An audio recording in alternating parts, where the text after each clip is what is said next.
Olá, eu sou Bruno Henrique, professor de filosofia aqui no COSIM e vou falar com vocês um pouco sobre a filosofia no Enem. A filosofia no Enem, ela tem alguns tópicos, alguns temas de grande importância que tem uma recorrência, que caem diversas vezes, então vou falar um pouco com vocês sobre esses temas. Um tema muito importante no Enem é a relação entre mito e filosofia. O nascimento da filosofia é uma das questões que tem uma recorrência nos últimos exames nacionais do ensino médio, o Enem. Então é importante situar, afinal, o que é o mito?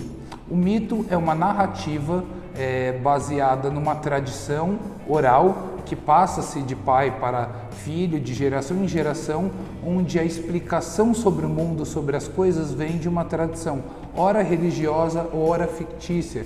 A gente pode pensar como exemplos todos os deuses gregos, a história sobre os deuses antigos, assim como a gente pode pensar nas tradições indígenas e que se vincula à explicação da chuva, a partir da dança da chuva, ou outros processos. Então o mito ele é uma narrativa que procura explicar um aspecto da realidade. E a filosofia, então, ela nasce como não aceitação dessas respostas, né? E a partir disso ela começa a se interessar por responder racionalmente sobre o que as coisas são, começar a investigar. Ela nasce com uma frase importante de Tales de Mileto, dizendo: a água é a origem e princípio de todas as coisas. Com isso, o mais importante, para além se estava certo ou se estava errado, que a água constitui tudo, era a tentativa de observar no próprio mundo existente um princípio racional. Não tem mais um fator divino explicando como que as coisas são. Então essa é uma ideia básica, importantíssima para entender a relação de diferença entre mito e filosofia e que cai bastante nas provas do Enem. Outro tópico de grande importância da filosofia no Enem são as primeiras escolas filosóficas da Grécia Antiga. Primeiro, a filosofia nasce na Grécia Antiga como esse exercício racional de investigar o mundo, de responder o que as coisas são. Então é dividido em algumas escolas. A primeira escola é chamada de pré-socráticos ou cosmológico. Por que cosmológico? Cosmos significa universo, né, natureza. Então são filósofos que vão olhar e querer entender o que a natureza é. Esses primeiros filósofos, então, procuravam compreender o mundo natural. Essa é a grande importância dos primeiros filósofos que existiram. Depois dessa primeira escola cosmológica, ou filósofos da natureza, nós temos os filósofos que começam a se interessar pelo homem. A segunda escola é a escola antropológica, onde Sócrates é uma figura de grande importância. Antropológica porque anthropos significa homem e logos significa lógica, então significa o estudo, a ciência ou a lógica do homem. Então essa é a escola antropológica que se interessa pelos assuntos humanos, onde há Sócrates e os sofistas.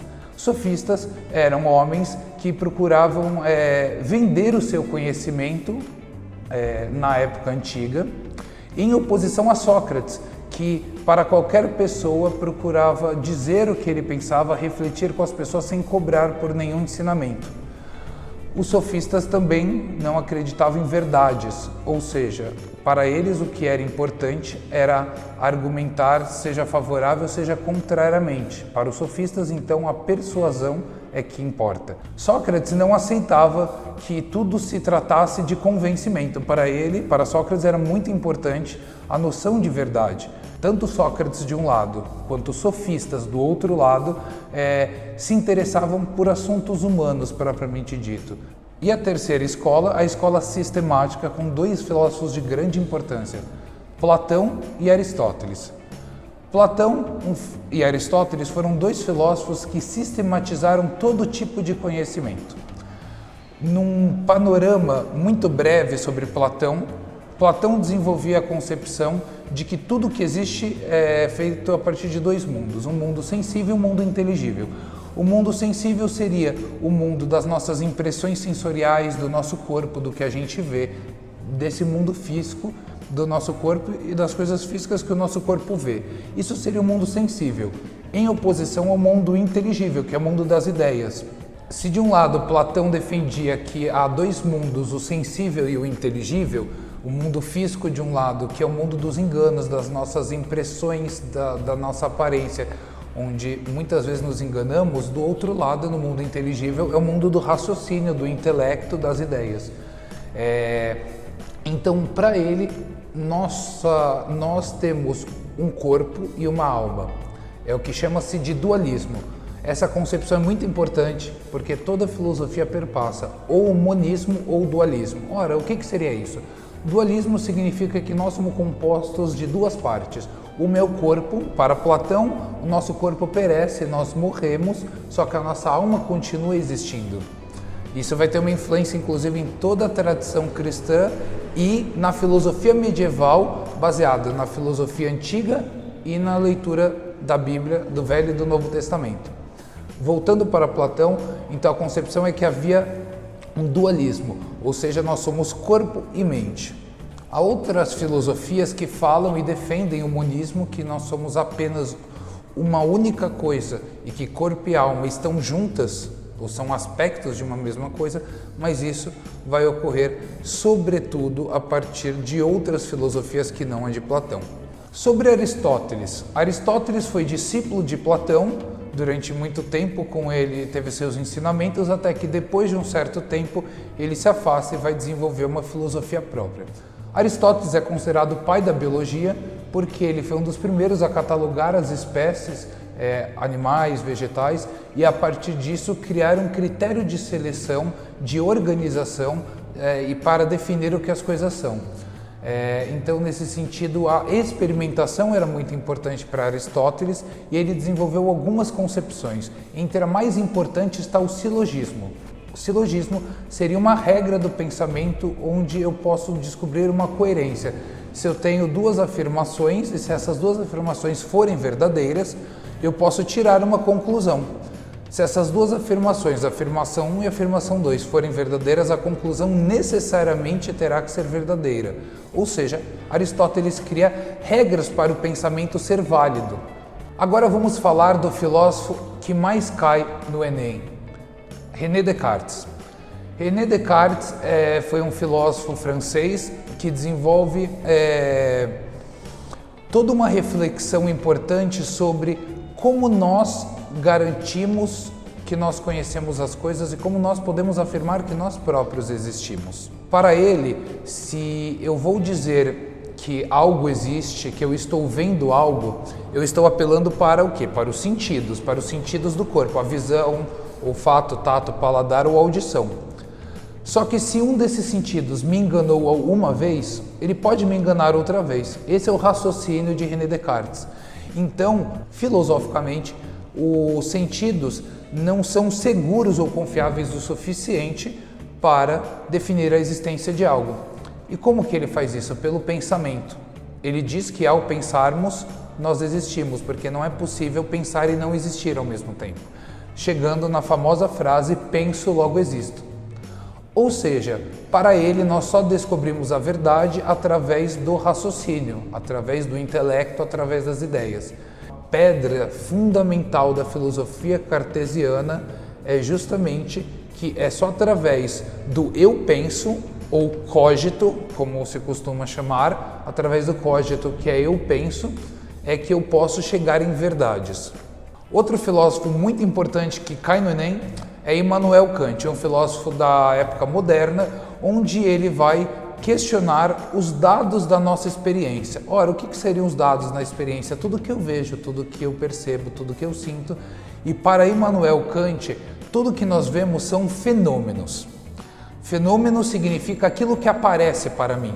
Ou seja, se eu vejo algo, aquilo diz mais sobre como eu vejo do que sobre a coisa propriamente dita.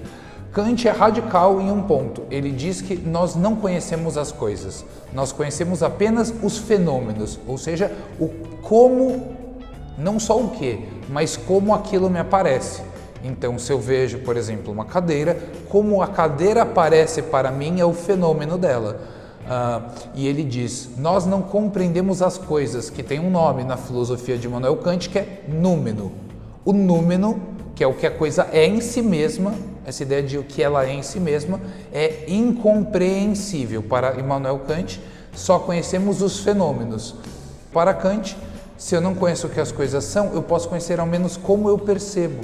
Então é um voltar para o sujeito e entender o que eu posso conhecer. Então a filosofia de Immanuel Kant se volta para o sujeito e na reflexão do que e como eu posso conhecer as coisas. E eu sempre conheço, segundo a filosofia de Kant, eu ou qualquer pessoa que é chamado como sujeito do conhecimento, só conhecemos fenômenos e não as coisas em si. Há um grupo de filósofos, não apenas um, mas uma corrente, que tem uma importância muito grande no Enem. Em todo ano cai um desses filósofos. Se chama Escola de Frankfurt ou Teoria Crítica. São autores alemães, na maior parte, porque surgiu na Universidade de Frankfurt, na Alemanha, onde eles procuravam mobilizar alguns conhecimentos: a filosofia, a psicanálise, a literatura e a arte, para elaborar uma interpretação social sobre o mundo e elaborar um posicionamento crítico. Por isso, a Escola de Frankfurt também é conhecida como teoria crítica ou teoria crítica da cultura. Então, eles procuravam compreender o que o mundo e é o que eles estavam e o que a sociedade contemporânea estava caminhando, para onde nós estávamos indo. As concepções mais importantes da teoria crítica, em primeiro lugar, é a ideia de razão dominadora. Eles vão defender que o movimento iluminista, um movimento que vai defender a razão para criar um mundo mais justo, um mundo mais humano e a razão como libertação da humanidade diante de muitas violências que se viveram em épocas anteriores, como por exemplo uma parte da Idade Média. A promessa então de razão emancipadora, a razão que liberta, constituiu a história da modernidade, da Revolução Francesa em diante. O que a teoria crítica diz? Há algo de muito violento que continuou na ideia de razão, porque a razão acabou se tornando cálculo para produzir uma violência sistemática. Que exemplo eles dão para explicar e demonstrar isso?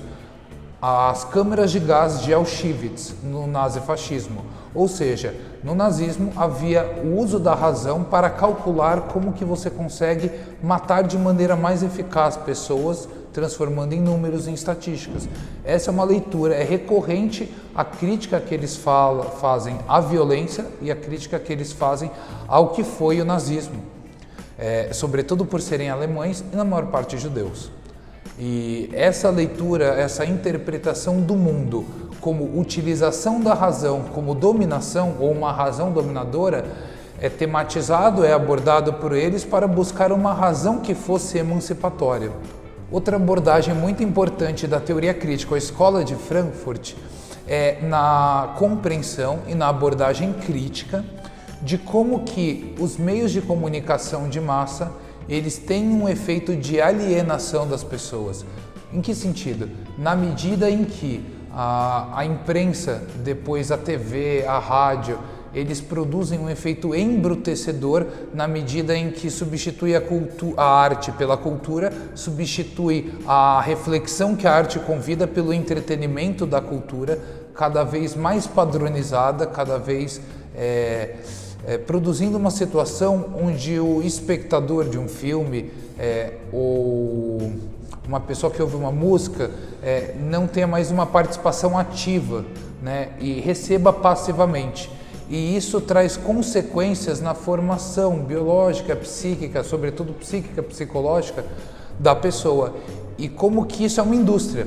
Toda essa produção é pensada com objetivos políticos.